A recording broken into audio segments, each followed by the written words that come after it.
ये कहानी है एक ऐसे साइंटिस्ट की जो एक ऐसी टाइम मशीन को इन्वेंट करता है जिससे वो पास्ट में जाकर अपनी मरी हुई गर्लफ्रेंड को वापस पा सके। लेकिन क्या आखिर में वो साइंटिस्ट टाइम ट्रेवल करके अपनी गर्लफ्रेंड से मिल पाता है या नहीं, हम देखेंगे आज की इस पूरी कहानी में। तो कहानी की शुरुआत में हम डॉक्टर एलेक्स को देखते हैं जो न्यूयॉर्क की कोलंबिया यूनिवर्सिटी में मैकेनिकल इंजीनियर के प्रोफेसर हैं और साथ ही वो एक जीनियस साइंटिस्ट भी हैं और बहुत ही काबिल और एक हार्ड वर्किंग पर्सन है। असल में डॉक्टर एलेक्स पर जुनून सवार था कि वो टाइम ट्रेवल कॉन्सेप्ट को दुनिया के सामने लेकर आए और उसे किसी के भी अंडर काम करना बिल्कुल भी पसंद नहीं था और उसे सिर्फ अपने इन्वेंशन पर काम करना पसंद था।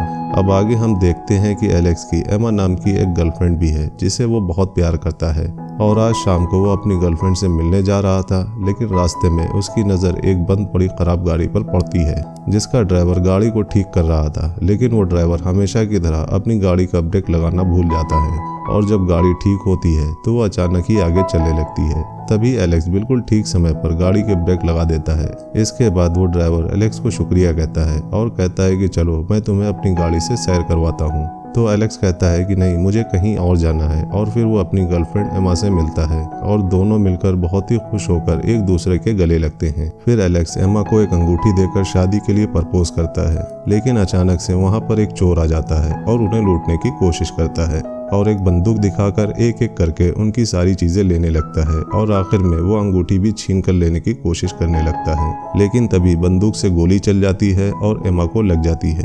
इसके बाद एलेक्स जल्दी से एमा के पास जाता है और उस समय वहीं पर उसकी मौत हो जाती है। अब एलेक्स काफी दुखी हो जाता है और अपनी गर्लफ्रेंड को खोने के दुख में बहुत रोता है।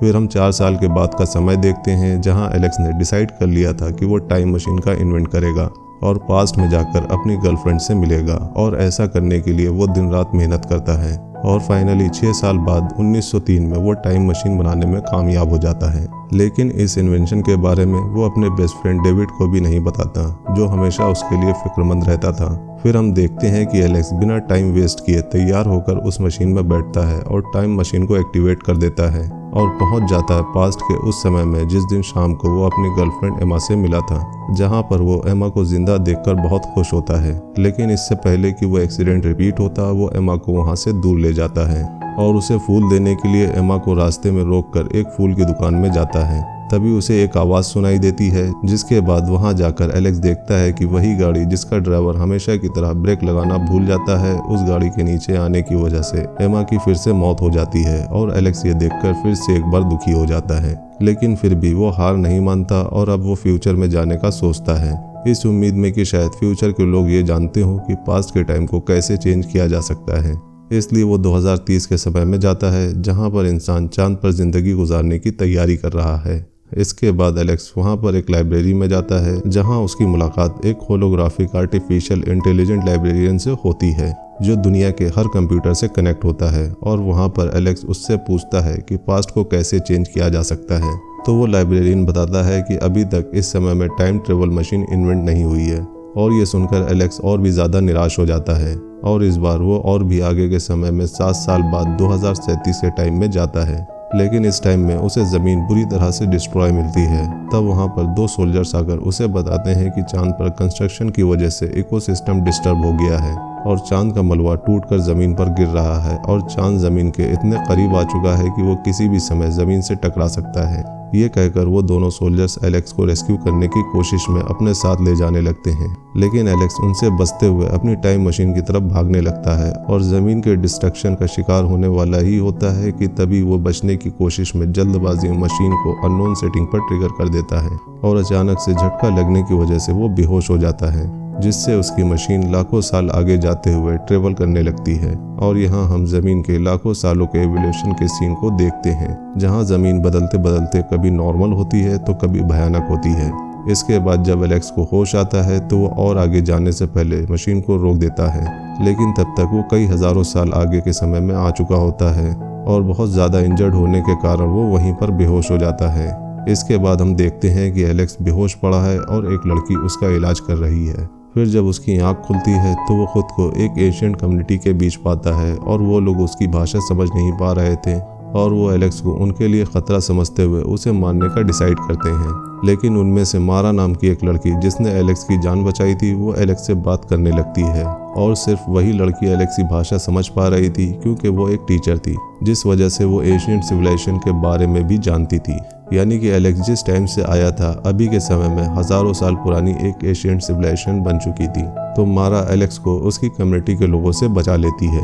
फिर एलेक्स मारा को बताता है कि मैं एक टाइम मशीन के जरिए पास से यहाँ आया हूँ, लेकिन मारा इस बारे में अपने लोगों को झूठ बोलती है क्योंकि वो जानती थी कि उसके कम्युनिटी के लोग साइंस नहीं मानेंगे और एलेक्स को कोई एलियन समझकर मार देंगे। अब मारा से कुछ देर बात करने के बाद एलेक्स को इस कम्युनिटी के बारे में और भी जानकारी मिलती है कि धरती के हजारों साल के एवोल्यूशन की वजह से धरती चेंज होती गई, जिससे वो एशियंट लोगों की तरह माउंटेन और पत्थरों पर घर बनाकर रहने लगे हैं।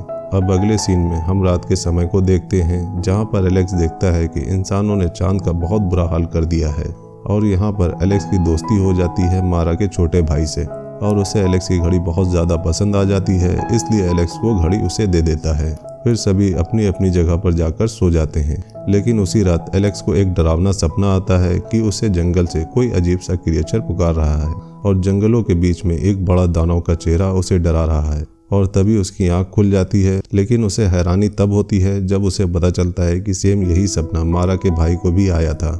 इसके बाद मारा एलेक्स को समझाती है कि ये डरावना सपना यहाँ के हर इंसान को आता है, इसलिए इसमें घबराने की कोई बात नहीं है। इसके बाद वो दोबारा से सो जाता है। अब अगली सुबह मारा एलेक्स को कुछ बिल्डिंग्स के मलबे दिखाती है, और ये सारे मलबे एलेक्स के टाइम के ही थे। फिर मारा एलेक्स से पूछती है कि तुम पास से इस टाइम में क्यों आए हो, जिस पर एलेक्स बताता है कि मैंने अपने समय में किसी खास और बहुत ही करीबी इंसान को खो दिया था, जिसके टाइम को चेंज करने के लिए मैंने इतना लंबा सफ़र तय किया। इसके बाद मारा एलेक्स को एक जगह पर लेकर जाती है, जहां जाने के बाद एलेक्स को अपनी टाइम मशीन मिल जाती है, इसलिए फौरन वो अपने टाइम में जाने की कोशिश करता है। पर मारा एलेक्स से रिक्वेस्ट करती है कि मेरे भाई को भी तुम अपने टाइम में ले जाओ। लेकिन इससे पहले कि एलेक्स कुछ कह पाता, वहां पर जोरों से ढोल बजने की आवाज़ आने लगती है। तभी मारा अपने भाई की तरफ भागने लगती है, और एलेक्स भी उसके पीछे पीछे भागने लगता है। असल में ये ढोल का बजना किसी खतरे के करीब होने का संदेश था। इसके बाद हम देखते हैं कि चारों तरफ अफरा तफरी मच चुकी है, और वहाँ पर बहुत सारे खतरनाक दिखने वाले आधे इंसानों जैसे क्रिएचर आकर कम्युनिटी के लोगों को पकड़ के जमीन के नीचे लेकर जाने लगते हैं। और उसमें से एक क्रिएचर एलेक्स के पीछे भी पड़ जाता है, जो उसे पकड़ने की बहुत कोशिश करता है, लेकिन वो उससे लड़ाई करता है और बहुत ही मुश्किलों के बाद बच जाता है। लेकिन आखिर में उनमें से एक क्रिएचर मारा को लेकर जमीन के अंदर चला जाता है, और तभी वहां आकर एलेक्स मारा को बचाने की कोशिश करता है। लेकिन इस कम्युनिटी का कोई भी इंसान एलेक्स की मदद करने के लिए तैयार नहीं होता, क्योंकि उनके मुताबिक वो क्रिएचर्स बहुत ही ज्यादा खतरनाक और शक्तिशाली हैं, और कम्युनिटी के लोग उन क्रिएचर्स के सामने टिक नहीं पाएंगे। अब यहाँ पर एलेक्स मारा के भाई से प्रॉमिस करता है कि मैं तुम्हारी बहन को बचाकर जरूर लेकर आऊंगा, लेकिन इससे पहले मुझे उन क्रिएचर्स के बारे में जानना होगा और उन्हें समझना होगा कि वो मारा को किस जगह पर लेकर गए हैं। इस पर मारा का भाई कहता है कि मुझे इस बारे में कुछ नहीं पता, लेकिन एक ऐसी जगह है जहाँ पर एक भूत रहता है, और उससे उन क्रिएचर्स के बारे में पता चल सकता है। इसके बाद मारा का भाई एलेक्स को काफ़ी दूर एक जगह पर लेकर जाता है, जो कि कोई और जगह नहीं बल्कि न्यूयॉर्क की वही लाइब्रेरी थी जहाँ उसकी मुलाकात उसी होलोग्राफिक लाइब्रेरियन से होती है, जिससे एलेक्स पहले भी मिल चुका था, यानी कि 2030 में। और ये लाइब्रेरियन इतने सालों बाद भी सरवाइव कर रहा था, इसलिए मारा का भाई उसे कोई भूत समझ रहा था। अब एलेक्स उस लाइब्रेरियन से पूछता है कि इंसानों के फ्यूचर में दो अलग अलग रेवोल्यूशन कैसे हो सकते हैं।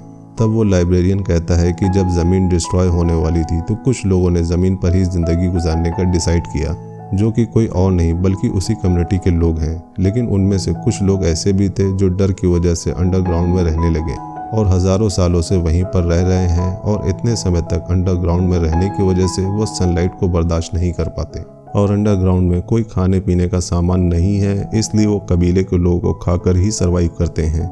अब उन क्रिएचर्स के बारे में जानने के बाद एलेक्स एक गुफा से होते हुए उस जगह पर पहुंच जाता है जहां पर वो खतरनाक क्रिएचर्स रहते हैं।